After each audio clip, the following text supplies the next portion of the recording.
that's better.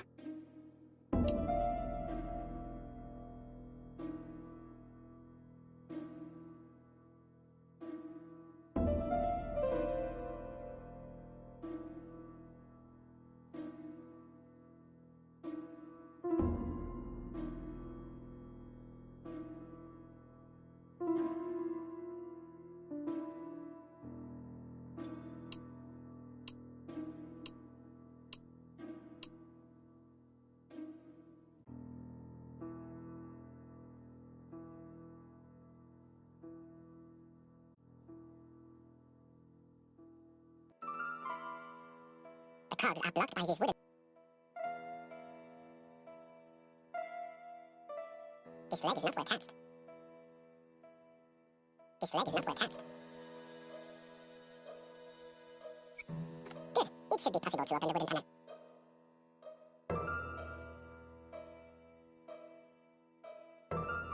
The cogs are blocked by these wooden panels.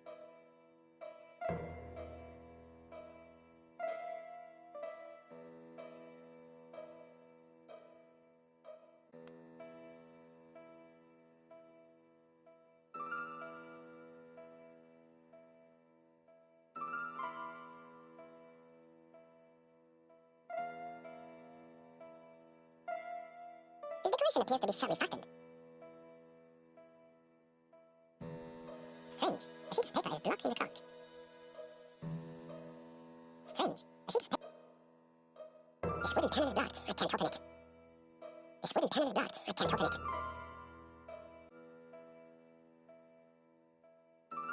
Look, a key.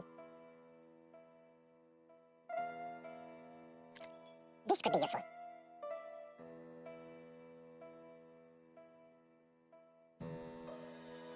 This wooden panel is blocked. I can't open it.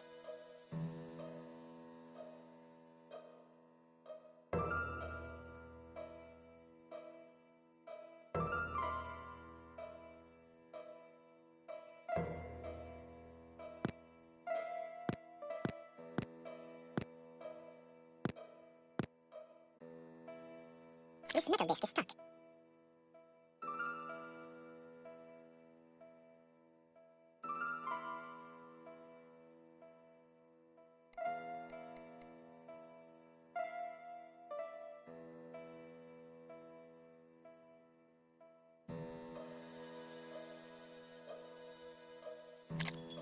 The center cog is blocked.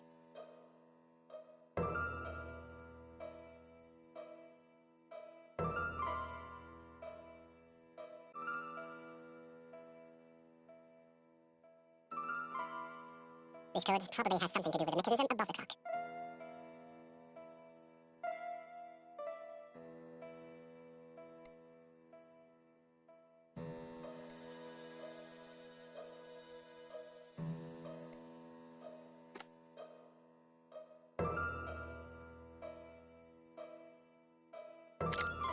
The center cog is blocked.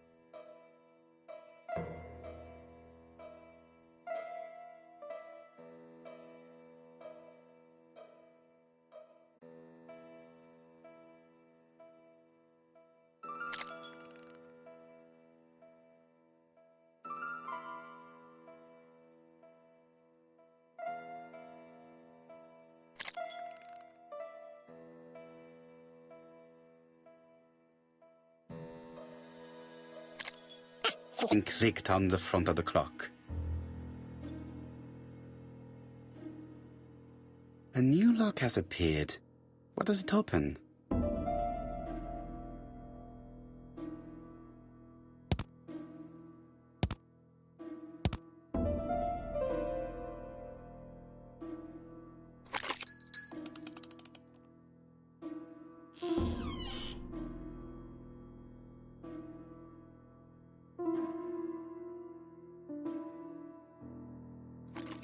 This could be useful.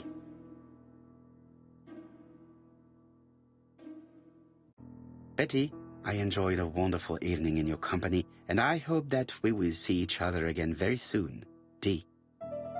My dearest Betty, I know that your art is already spoken for, but you are the most beautiful dancer I have ever had the pleasure of meeting, and I am impatient to see you again. Adrian.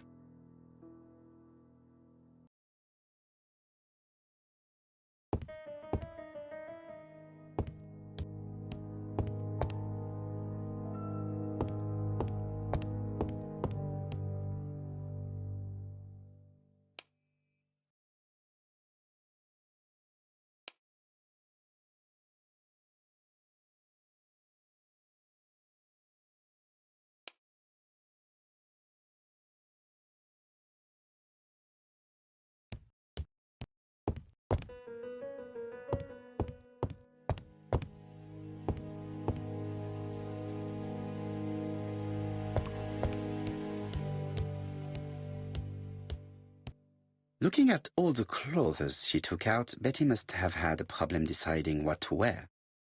Maybe she had a date?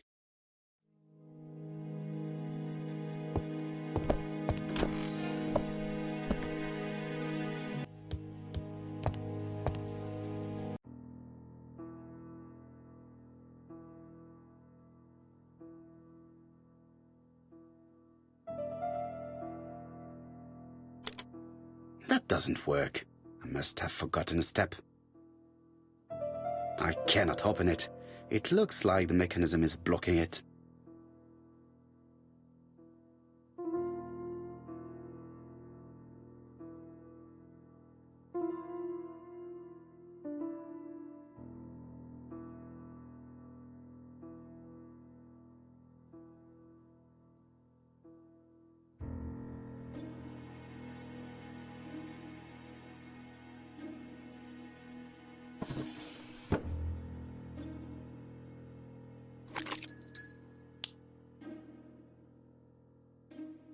So, what is this mechanism? I need a clue to...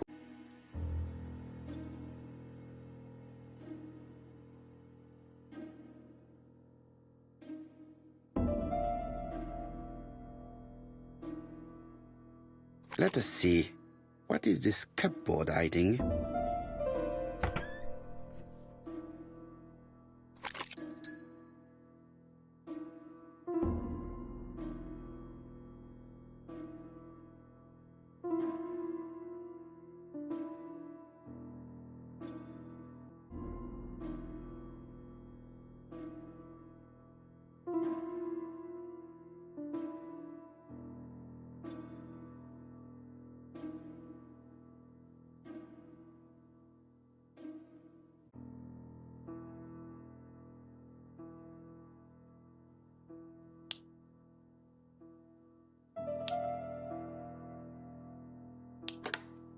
I heard the sound of a mechanism being triggered.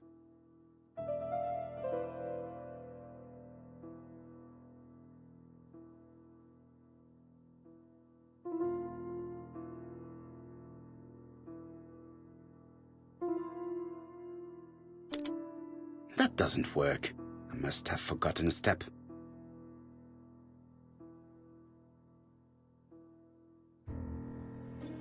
That doesn't work. I must have forgotten a step.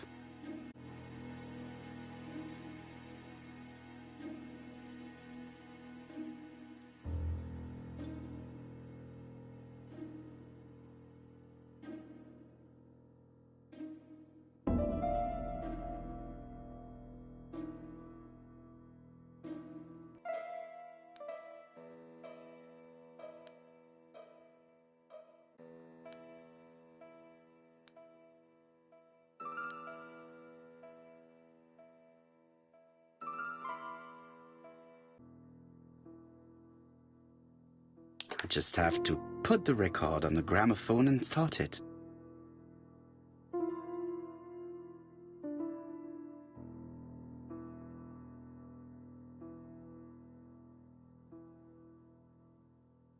That doesn't work. I must have forgotten a step.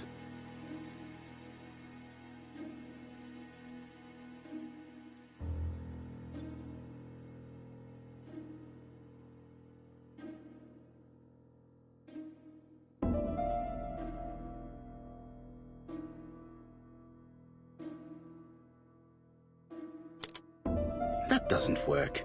I must have forgotten a step.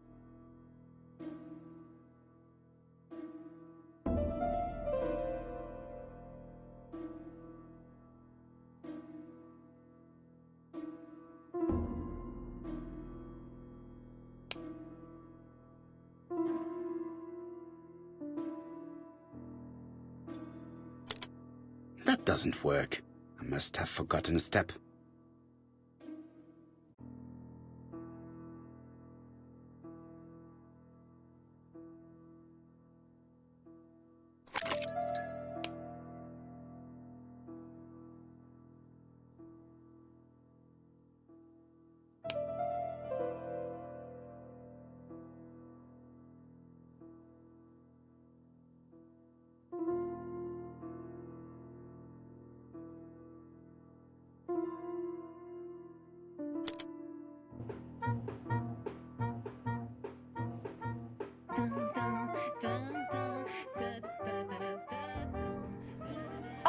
Donald, we're in the middle of recording. Sorry, Betty, but it's not wise. The doctor said you should rest your voice. You're such a killjoy sometimes.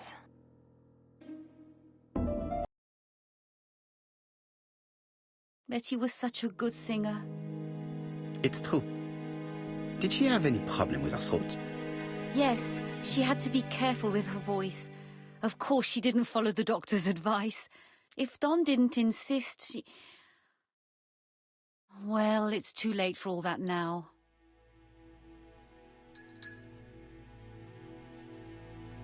I've finished with this subject.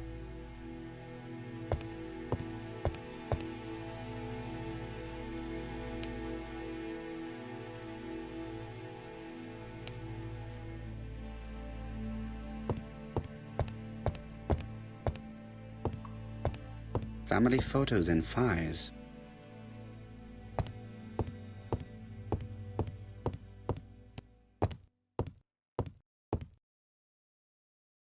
It looks like this woman is single, but she has feelings for someone.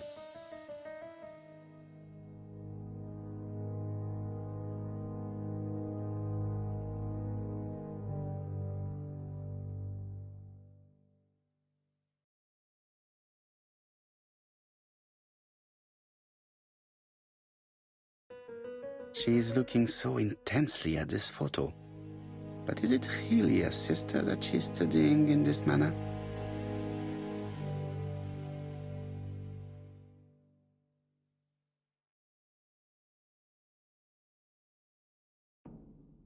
They made the perfect couple, am I correct? Yes, in a way. She was pretty and he... Well? He's a bright man, with a promising career ahead of him. He would have made Betty a good husband. He was always attentive and generous. Oh, a true gentleman. I hear a note of envy in your voice.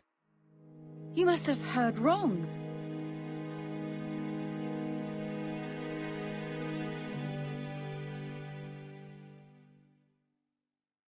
Donald appeared to be very much in love with your sister. Yes, he was mad about her. Mad, you say? Being madly in love can often be destructive, and Mr. Fraser was known for being jealous, I believe. No more than average. Men are always slightly possessive, especially when they are with a pretty woman. I am not your enemy, Mademoiselle Bernard. And you are not my friend either, Mr. Poirot, sir. Yes, but your lies are not helping Mr. Fraser, or you for that matter.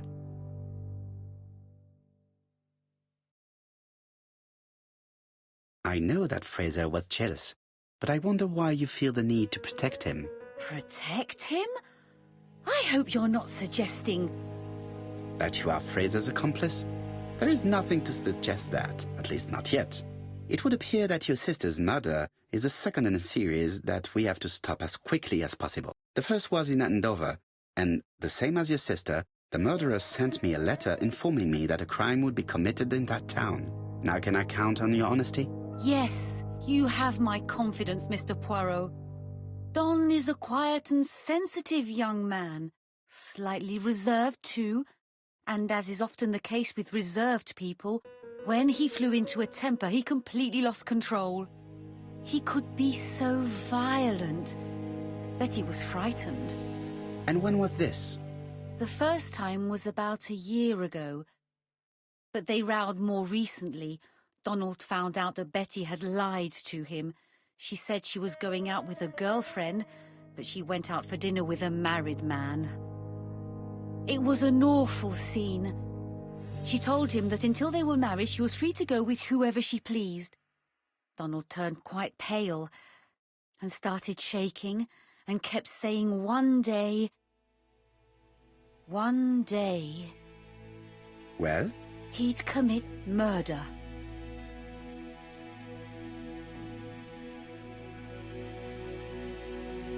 So you were afraid that he would become our main suspect. I know that Fraser was jealous, but I wonder why you feel the need to protect him. Exactly. Had you not told me about the case, I would never have dared to tell you about this little matter. Don loved Betty with all his heart. I can't imagine for one instant that he would hurt her. Very good, Mademoiselle Barnard. Thank you for your help.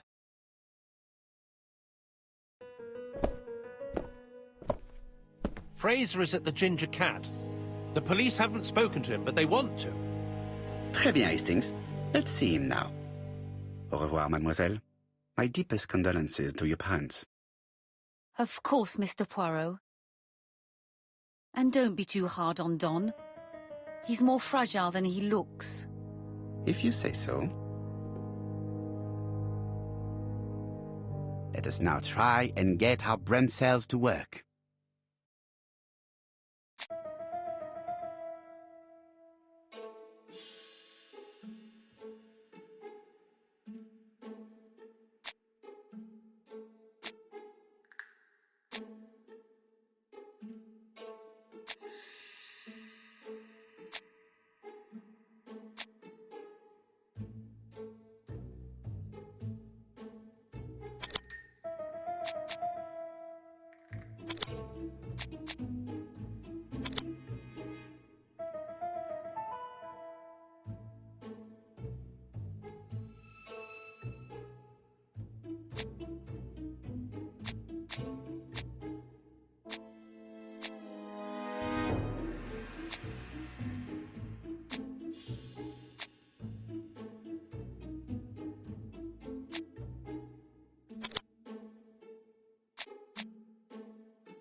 Let us now try and get our brain cells to work.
Mr. Poirot, I don't like being stared at.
He's a big chap. Fragile isn't exactly the word that springs to mind. I talked to his landlady before seeing him. She went to bed at 11. Fraser wasn't home yet. Bien. Megan Barnard said he is a reserved character but with a nasty temper. We will see if this is the case.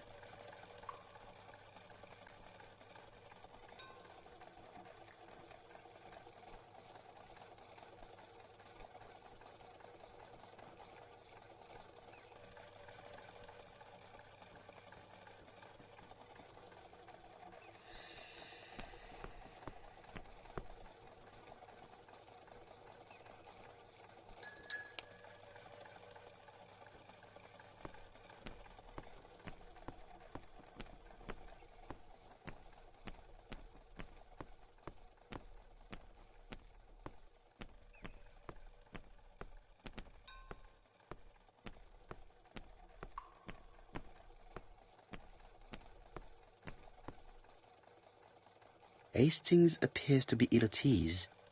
He appeared to be relatively...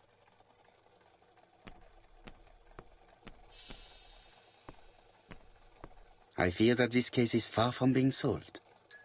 Come on, Poirot. Certes, but...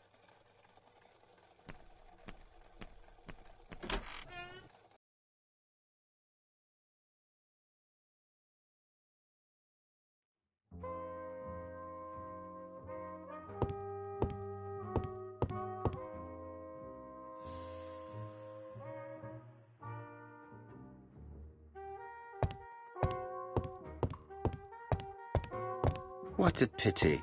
I don't have any change.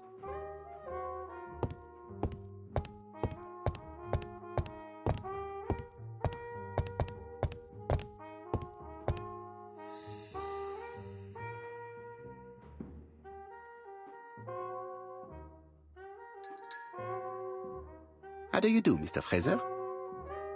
You Hercule Poirot. Mr. Hastings said you wanted to speak to me. Yes. I know that it may not be the right time, but I would like to ask you a few questions.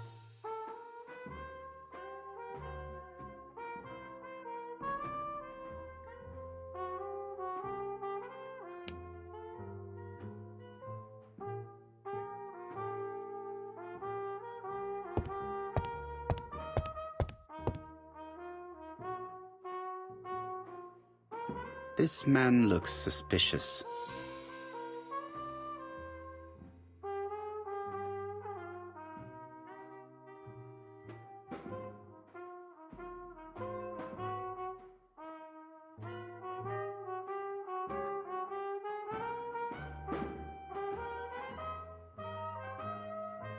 Donald Fraser is in a terrible state, as if he hadn't slept all night. And he's drinking White Horse. Leave me alone.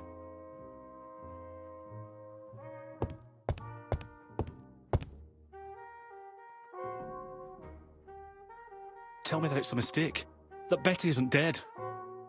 Sadly, your lady friend has been murdered, Mr. Fraser.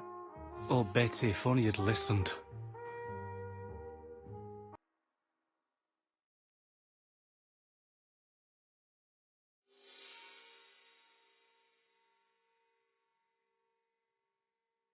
If she had listened to you, she would still be alive.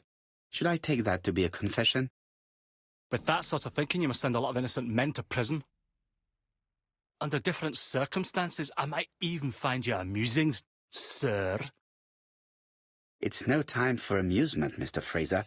It is time to find your fiancé's killer. Did you know what her plans were for the evening? She said she was having dinner with her sister.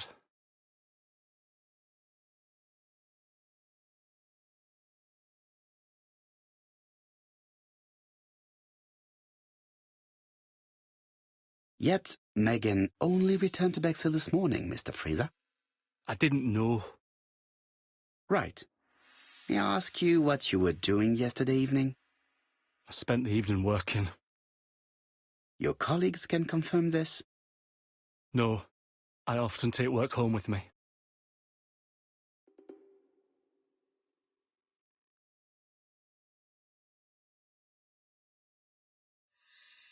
Therefore, you have no alibi, Mr. Fraser? That's right. But that doesn't make me a murderer, Mr. Poirot. I would like you to leave now, please.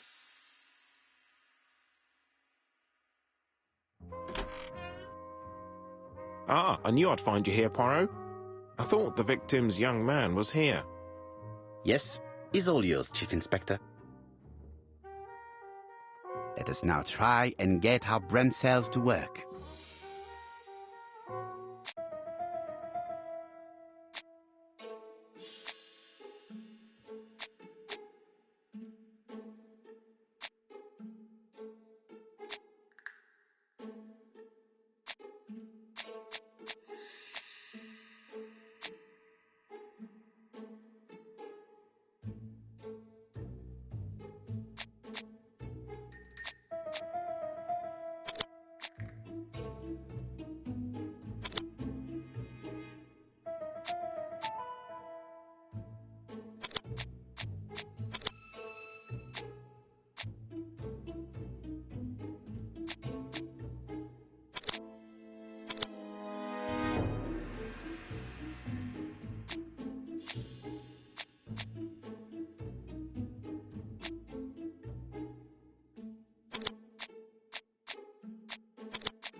Hastings is bound to tell me what he thinks about Fraser later on.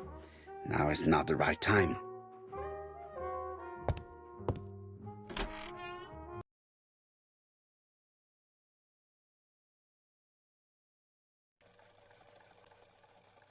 Fraser doesn't have an alibi and he's extremely jealous. You are very skilled at summing up. And yet you haven't asked Japp to arrest him. It is too soon. But I agree, without the letters announcing the crimes, Fraser would already be behind bars. Bon, I think we have enough elements. Let's reconstruct the events at the scene of the crime. I can't imagine how the murderer wasn't seen, though. Surely she must have struggled. Let us try and imagine the scene.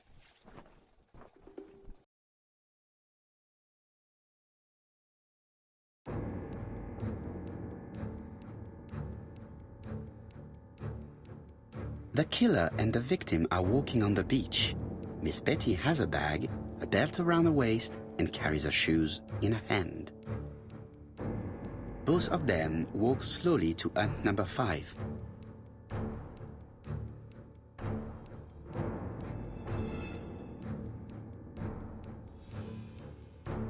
Both of them walk slowly to hut number 6.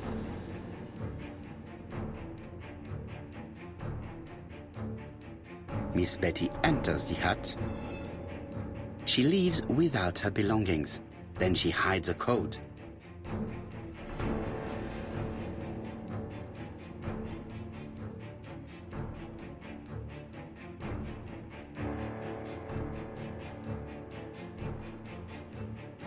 They keep walking. Then she removes her belt. The murderer moves behind her and then attacks her by surprise. The body falls, lifeless, on the sand. Everything appears to match the crime scene, mon cher Hastings. That is exactly what happened.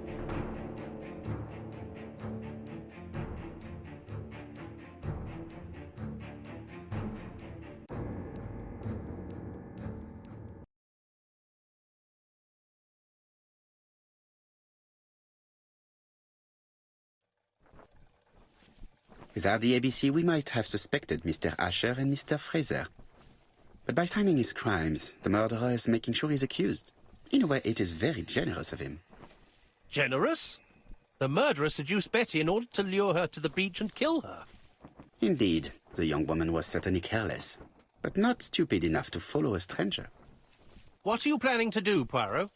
Return to London, mon cher Hastings.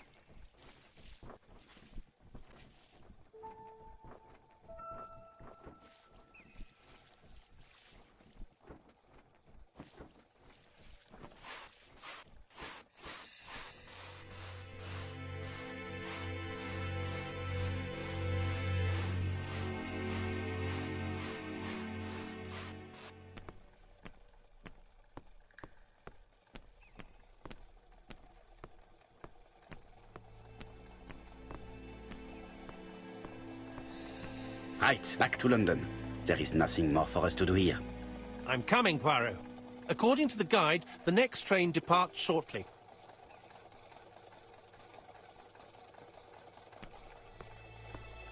Right, back to London. There is nothing more for us to do here.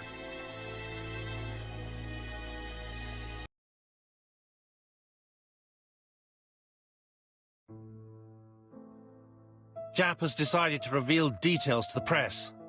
The alphabet murder is now famous. It is not a bad idea. The more people who know, the greater our chances of finding out something of interest.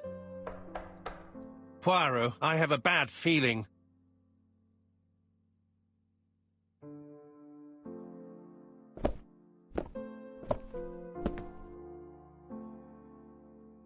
Poor Mr. Poirot, not so good at these little criminal matters as you thought yourself, are you? Rather past your prime, perhaps. Let us see if you can do any better this time. This time, it's an easy one. Churston on the 30th. Do try and do something about it. It's a bit dull having it all my own way, you know. Good hunting.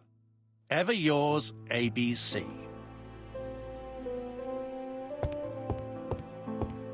Good hunting. Did you hear that, Poirot? The murderer seems to be taking it all as a game, a challenge. He will strike on 30th in Churston. We must warn Scotland Yard.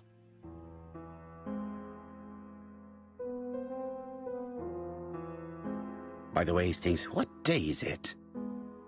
Well, looking at the calendar, it's the 30th.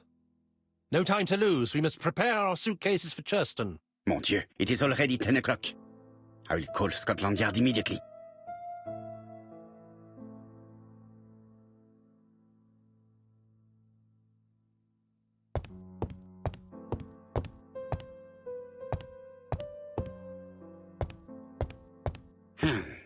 In his haste, Hastings tore the envelope.